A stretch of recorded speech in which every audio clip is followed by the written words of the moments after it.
অনেকেই কিন্তু তেল মশলাদার খাবার খেতে পছন্দ করে না সুস্থ থাকার জন্য। আজকে আমি একদমই সুপার টেস্টি আর হেলদি একটা ব্রেকফাস্ট রেসিপি শেয়ার করেছি। সকাল বিকালের জলখাবারে অথবা বাচ্চাদের স্কুলের টিফিনে ঝটপট এই রেসিপিটা তৈরি করে দিতে পারো। এটা ভীষণই টেস্টি আর হেলদি রেসিপি, আর একদমই সহজভাবে কম সময়ের মধ্যে বানিয়ে নেওয়া যায়। তো চলো রেসিপিটা শেয়ার করছি।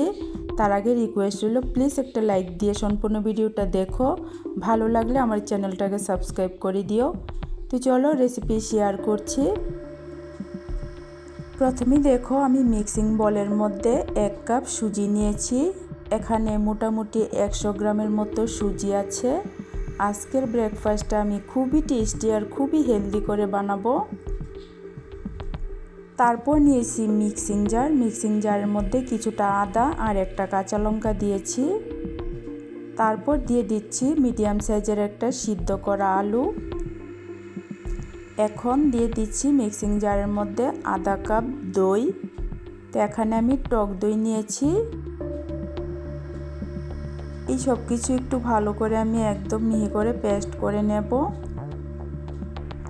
তো দেখো একদমই কিন্তু মিহি করে সুন্দর করে আমি পেস্ট করে নিয়েছি। তো এখন এই দই আর আলুর পেস্টটা আমি সুজির মধ্যে ঢেলে দিয়েছি। তারপর দিয়ে দিচ্ছি পরিমাণ মতো লবণ, দিয়ে দই আলুর পেস্ট দিয়ে সুজিটাকে আমি ভালো করে মেখে নেব। তো খুবই টেস্টি আর হেলদি দারুণ স্বাদের একটা রেসিপি শেয়ার করেছি। প্লিজ তোমরা সম্পূর্ণ ভিডিওটা দেখো, দেখার পর বানিয়ে খেয়ে দেখো। বাচ্চা থেকে বড় সবাই কিন্তু ভীষণ পছন্দ করবে। তো দেখো সুজির সাথে মিশিয়ে নিয়েছি। তো এখন এটা আমি 10 মিনিটের জন্য রেস্টে রেখে দেব। তার ফলে কিন্তু সুজিটা নরম হয়ে ফুলে যাবে। তো এদিকে একটা কড়াইয়ের মধ্যে আমি 1 থেকে 1.5 চামচের মতো তেল দিয়েছি। তারপর তেলটা গরম হয়ে যাওয়ার পর দিয়ে দিচ্ছি 1 চামচের মতো কালো সরিষা। এখন দিয়ে দিচ্ছি মিডিয়াম সাইজের একটা পেঁয়াজ কুচি আর 2 থেকে 3টা কাঁচা লঙ্কা কুচি। তো এইগুলি একটু ভেজে নেব। কয়েক সেকেন্ড হালকা একটু ভেজে নেওয়ার পর দিয়ে দিচ্ছি এর মধ্যে অর্ধেকটা গ্রেট করা গাজর। তো গাজর, পেঁয়াজ, কাঁচা লঙ্কাটা সামান্য একটু তেলের মধ্যে এভাবে ভেজে দিলে টিফিনটা খেতে কিন্তু ভীষণ ভালো লাগে।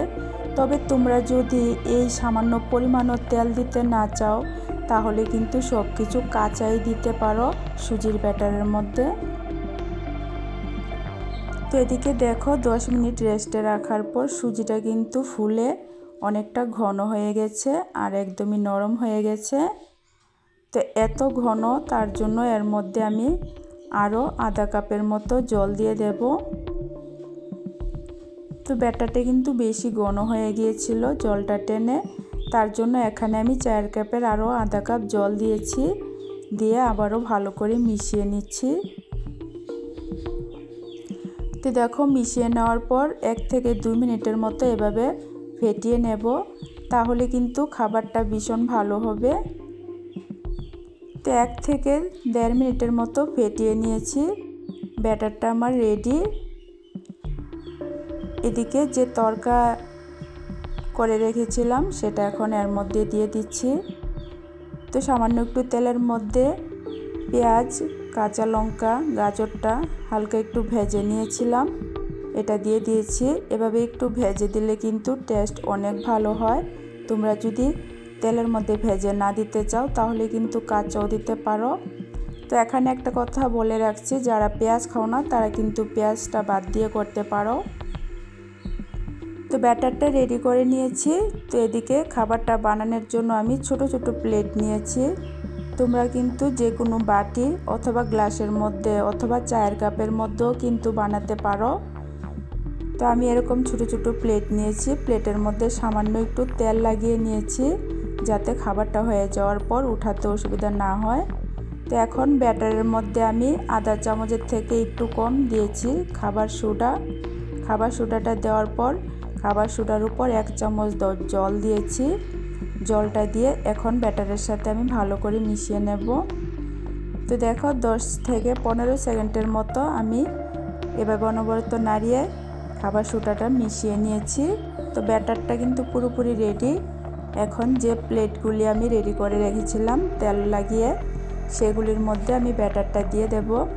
তবে এখানে কিন্তু প্লেটগুলি একদম পুরোপুরি ভর্তি করে দেওয়া যাবে না, কারণ খাবারটা কিন্তু হয়ে যাওয়ার পর অনেক সুন্দর ফুলে ওঠে, তার জন্য কিন্তু কিছুটা জায়গা রাখতে হবে। তো দেখো, অর্ধেক প্লেট করে আমি ব্যাটারটা দিয়েছি। এদিকে দেখো, টিফিনগুলি বানানোর জন্য আমি গ্যাসের চুলায় কড়াইয়ের মধ্যে জল ভালো করে গরম করে নিয়েছি। জলটা গরম হয়ে যাওয়ার পর প্লেটগুলি আমি একটা চালনির মধ্যে সাজিয়ে নিয়েছি। সাজিয়ে এখন কড়াইয়ের উপর দিয়ে ঢাকনা দিয়ে মিডিয়াম আঁচে 8 থেকে 10 মিনিট ভাপিয়ে নেব। তো দেখো, ঠিক 10 মিনিট পর খুবই সুন্দর কিন্তু হয়ে গেছে। তোমাদের যদি মনে হয় হয়নি, তাহলে কিন্তু আরও 1-2 মিনিট বসিয়ে রাখতে পারো। একটা কাঠি দিয়ে একটু চেক করে নিতে পারো। কাঠিটা যদি পরিষ্কার বেরিয়ে আসে তাহলে বুঝতে হবে হয়ে গেছে। আর যদি কাঠির মধ্যে ব্যাটারটা লেগে যায় তাহলে আরও 1-2 মিনিট ভাপিয়ে নিতে পারো। তো একটু ঠান্ডা হয়ে যাওয়ার পর দেখো, আমি উঠিয়ে তোমাদেরকে দেখাচ্ছি। তো কত সুন্দর হয়েছে দেখেছো, একদমই জালিদার হয়েছে।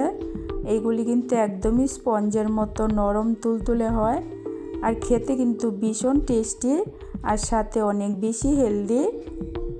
তো একটা কিন্তু আমি তোমাদেরকে ভেঙেও দেখিয়ে দেব কত সুন্দর হয়েছে ভিতরটা। তো দেখো, ভিতরটা কিন্তু একদমই স্পঞ্জি আর জালিদার হয়। তো একদমই সহজভাবে কম সময়ের মধ্যে আজকের এই ব্রেকফাস্ট রেসিপিটা ভালো লাগলে অবশ্যই লাইক, কমেন্ট, শেয়ার করো। চ্যানেলটাকে সাবস্ক্রাইব করে দিও। আবারও আরেকটা রেসিপি নিয়ে আসবো। আজকের জন্য টাটা।